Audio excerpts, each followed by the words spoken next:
เป็นกิโลเยอะมันมีของกินของอยากหลายๆเด้อหานี่เด้อเบิ่งนี่นะเฟอร์มีเดียม What kind of pho? Special. The special? Okay. Medium. All right. alright Okay. oh Anthony want latna you want latna too right No. Actually, I'll do it 50 kilos. Okay. Medium or large? อาหารเขาก็มีหลายๆอย่างเด้ออันนี้มากินกัน hello สบาย Anybody ดี else need a drink? Why? You don't look like you gained a lot of weight on your trip. Why? You don't look like you gained weight. Because a lot of people complain, so I cannot be eating. อันนี้ครั้งแรกมาหาอาหารอยู่นี่เนาะ แม่นละ สบายดี อันนี้จะเป็นคนลาวเหรอแม่นบ่แม่น 100% ต้องได้ถาม make sure เด้ไทยไหนไทยเวียงบ่โอ้ยซื้อเฟอร์ซื้อหันยังไง คือท่านนี่เป็นไทยวอล์ก ไทยวอล์กโอ้ไทยบ้านหอมอีก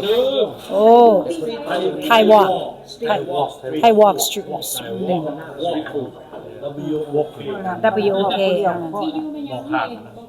you pass school no you pass school แม่นล่ะ you pass school ครั้งแรกมาได้นี่นะโอเคขอบใจหลาย เจ้าอยู่ใกล้ใช่บ่ดิ you won socket you won socket บุษเปียนอยู่ดีโดนแล้วบ่ ต่างเมืองบ่ได้โพดต่างประเทศอยู่ใกล้ you don't 30 ไป 40 ปีแล้วอยู่อันตุซาเกะ อันนี้เป็นยังไงโดบ่เนี่ยนะ มีรถเที่ยวบ่ยังอยู่นี่คือสิบ่มีเจ้าของห้างนี่เจ้าของห้างนี่มีคนที่เทิงนี่ พกมือคนให้เราอยู่ ตัวละเซาครับเขาไปซื้อดีกว่า ทองวัน เพราะว่าเฮา อันนี้เพิ่นเป็นเจ้าของนะแม่นเจ้าของ จับมือพวก เจ้าของห้างอาหารเพิ่น หน้ามาตัวนี้ ปันหน้าของกันอันนี้ผู้เจ้าแม่นไทย คนรู้จักกันบ่รู้แต่บ่ย้ายนี่ไปอยู่เข้าไปกับเขาไป ผมไปอยู่ซาฟิต คนนี้จะเข้าไปกับ91พุ่นน่ะ โอ้ไปอยู่ซาฟิตมันว่าจันทราไปอยู่ยูเนียนสตรีท นี่โดนตะคอมเจอตัวมันก็รู้มันตัวมันเสียแต่เสียแต่ไม่อยู่ เยอะเสีย ถ้าจริงๆเราเม็ดต้องไปเป็นของเรา ทั้งอยู่พัดน้ำเนี่ยเขาเจ้าเลี้ยงเป็ดขาย Can we have 2 more chopsticks, please? 2 more. Yes. อันนี้มีแต่ family พากันมากินเฟอเนาะ ไอ้ข่อยคือสิ what is this called oh scallion pancake เพิ่นน่ะเนาะ appetite เพิ่นเนาะเด้อ ไปเรื่อยๆแต่ที่ไปนั่นไปนี่เดี๋ยวก็ไปเรียกเนาะ จังสิลองชิมเบิ่งเด้อ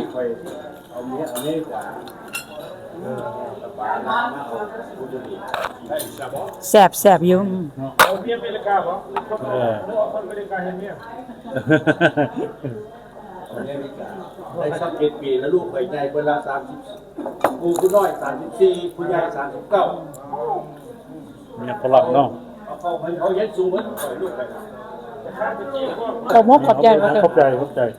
สบาย Have you tried them on yet? มึงประตูแล้วกินบักแซ่บๆมันน่ะแม่เบิ่งซอยไฟแน่พุ่นนะอันนี้เพิ่นว่าเฟอเฉพาะคนลาวเด้อนี่เด้อเพิ่นว่าคันไม่ได้อเมริกาเพิ่นสิบ่ได้ให้เนาะแบบนี้เนาะ เขาบ่ เบิ่งเพิ่นเอากะปิมาให้อีกเบิ่งหั่นน่ะ How nice of him อันนี้เจ้าของห้านเพิ่นเอากะปิมาให้เพิ่นว่าคันแม่นคนอเมริกาเพิ่นก็บ่ให้กะปิแม่นบ่อเมริกามาแม่นบ่ให้แม่นบ่โอ้เพิ่นว่ามันเหม็นเพิ่นว่าเพิ่นเฮ็ดสเปโซเพิ่นเอาสเปโซเอามาให้คนลาวเฮาเด้เพิ่นได้กะปิแล้วโอ้ขอบใจหลายๆเด้อนี่ก็ออเดอร์ลาบนาชริมเด้ลาบนาชริมแซ่บบ่เป็นตาแซ่บบ่เบิ่งนี่นะอ๋อเบิ่งเฟอเพิ่นน่ะเฟอเพิ่นป้าตัวเป็นตาแซ่บแท้เฟอเป็นตาแซ่บเนาะ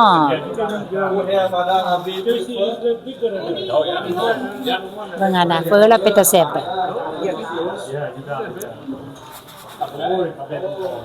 เจ้าของห้านมาเสิร์ฟเองเด้อน่ะโ ว้าว looks good looks very good แซ่บหลายๆเพิ่นว่าเพิ่นน่ะ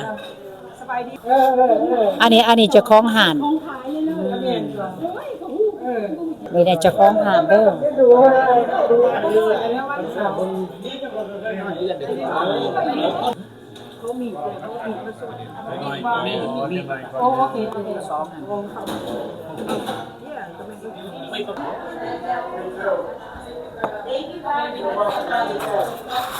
Everything looks very good แอนตัวนี้จะเอาหยังลูกเอาแต่มีดบอลซื่อๆเนาะลูกชายมาแต่แคลิฟอร์เนียเพิ่นมากินเอาเฟอร์มาอยู่อันน่ะพาสโกกับอยู่แคลิฟอร์เนียมันสิแซ่บบ่ลูกเด้ออันนี้เจ้าของเพิ่นเด้อนี่เด้อนี่เพิ่น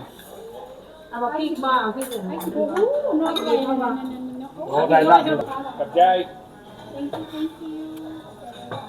ข้าวซอยเพิ่นข้าวซอยเพิ่นอันนี้